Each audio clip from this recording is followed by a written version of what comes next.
মার্কিন president Donald ট্রাম্পের আস্ফালন কি তবে কেবলই ফাঁকা আওয়াজ ছিল? যে ইরানকে ঘুরিয়ে দেওয়ার দাবি করেছিল হোয়াইট হাউস, সেই ইরানই এখন মার্কিন গোয়েন্দাদের রাতের ঘুম কেড়ে নিয়েছে। সাম্প্রতিক এক গোয়েন্দা রিপোর্টে প্রকাশ পেয়েছে চাঞ্চল্যকর তথ্য।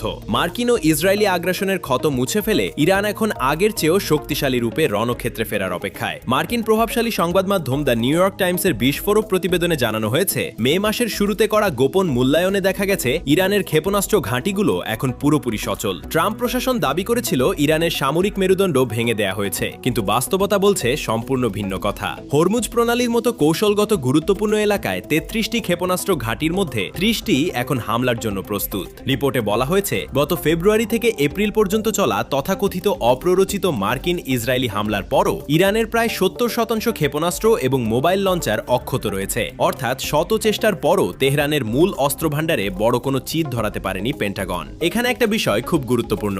আধুনিক যুদ্ধে শুধু আকাশপথে হামলা চালালেই প্রতিপক্ষকে ধ্বংস করা যায় না। বিশেষ করে ইরানের মতো দেশ, যারা বহু বছর ধরে পাহাড়ের নিচে এবং ভূগর্ভস্থ বাংকারে সামরিক স্থাপনা তৈরি করেছে, তাদের সম্পূর্ণ অচল করে দেয়া অত্যন্ত কঠিন। আর সেই বাস্তবতাই যেন এবার সামনে চলে এসেছে। ভিডিওটি এখান পর্যন্ত দেখে থাকলে কমেন্টে লিখুন, ইরান কি সত্যি আগের চেয়েও শক্তিশালী হয়ে ফিরছে, নাকি এটা শুধুই মনস্তাত্ত্বিক চাপ তৈরির কৌশল? আর আন্তর্জাতিক বিশ্লেষণ ভিত্তিক এমন প্রতিবেদন নিয়মিত দেখতে চাইলে এখনই চ্যানেলটি সাবস্ক্রাইব করে পাশে থাকুন।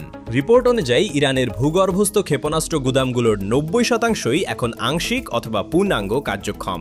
অর্থাৎ হামলার ধাক্কা সামলে খুব দ্রুতই নিজেদের পুনর্গঠন করেছে তেহরান। আর এই তথ্য সামনে আসতেই রীতিমতো রক্ষণাত্মক অবস্থানে চলে গেছে ওয়াশিংটন। হোয়াইট হাউসের মুখপাত্র অলিভিয়া ওয়ালস কড়া ভাষায় বলেছেন, যারা মনে করছে ইরান তার সামরিক সক্ষমতা ফিরে পেয়েছে, তারা হয় বিভ্রান্ত, নয়তো আইআরজিসির মুখপাত্র হিসেবে কাজ করছে। তবে বিশ্লেষকদের মতে এমন আক্রমণাত্মক মন্তব্য দিয়ে গোয়েন্দা রিপোর্টের বাস্তবতা ঢেকে রাখা সম্ভব নয়, কারণ যুদ্ধক্ষেত্রের বাস্তবতা সবসময় রাজনৈতিক বক্তব্যের সাথে মেলে না। আর মধ্যপ্রাচ্যের সামরিক ভারসাম্য এখন এমন এক পর্যায়ে পৌঁছেছে যেখানে ছোট কোনো ভুল হিসাবও পুরো অঞ্চলকে আগুনে জ্বালিয়ে দিতে পারে। ফেব্রুয়ারি ২৮ থেকে ৭ এপ্রিল পর্যন্ত চলা অপারেশন ট্রু প্রমিস 4-এর স্মৃতি এখনো ভুলতে পারেনি মার্কিন ও ইসরায়েলি সেনারা। অন্তত ১০০টি ঢেউয়ে তেহরান যেভাবে একের পর এক নির্ভুল নিশানায় হামলা চালিয়েছিল, তা আধুনিক যুদ্ধবিদ্যার ইতিহাসে বিরল বলেই মনে করছেন সামরিক বিশ্লেষকেরা। ট্রাম্প তখন বিজয়ের হাসি হাসলেও মাঠের চিত্র ছিল ভয়াবহ, কারণ ইরান শুধু প্রতিশোধ নেয়নি, বরং তারা দেখিয়ে দিয়েছে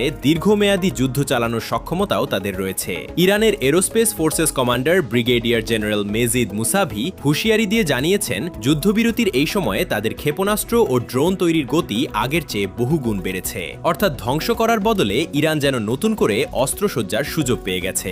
সবচেয়ে উদ্বেগজনক বিষয় হল, মুসাবির দাবি অনুযায়ী মার্কিন যুদ্ধজাহাজগুলো এখন ইরানি ক্ষেপণাস্ত্রে লক অন রেঞ্জের ভেতরেই রয়েছে। তিনি আরও স্পষ্ট করে দিয়েছেন, পারস্য উপসাগরে থাকা শত্রু জাহাজ এবং মার্কিন ঘাঁটিগুলোর উপর ইরানের অত্যাধুনিক ড্রোন ও মিসাইলগুলো তাক করা আছে। এখন কেবল সর্বোচ্চ নীতি নির্ধারণী নির্দেশের অপেক্ষা। অর্থাৎ যে কোনো মুহূর্তে পরিস্থিতি আবারও বিস্ফোরক রূপ নিতে পারে। আর এই কারণেই নতুন করে উদ্বেগ বাড়ছে মধ্যপ্রাচ্য জুড়ে। কারণ হরমুজ প্রণালী শুধু একটি সামরিক অঞ্চল নয়, এটি পুরো বিশ্বের জ্বালানি অর্থনীতির প্রাণকেন্দ্র। এখানে বড় ধরনের সংঘাত শুরু হলে তার প্রভাব পড়বে তেলের বাজার থেকে শুরু করে বিশ্ব অর্থনীতির প্রতিটি খাতে। এখানে আপনার মতামতও খুব গুরুত্বপূর্ণ। আপনার কি মনে হয়, যুক্তরাষ্ট্র ও ইসরায়েল কি সত্যি ইরানের সামরিক শক্তিকে দুর্বল করতে ব্যর্থ হয়েছে, নাকি সামনে আরও বড় কোনো সামরিক পরিকল্পনা বাস্তবায়নের প্রস্তুতি চলছে? কমেন্টে আপনার বিশ্লেষণ জানাতে ভুলবেন না। আর এমন গভীর আন্তর্জাতিক বিশ্লেষণ সবার আগে পেতে বিডি নিউজ রাডারের সাথেই থাকুন। পুরনো ঘটনা প্রবাহ বিশ্লেষণ করলে দেখা যায়, ডোনাল্ড ট্রাম্প যখন বিজয়ের উৎসবে মত্ত ছিলেন,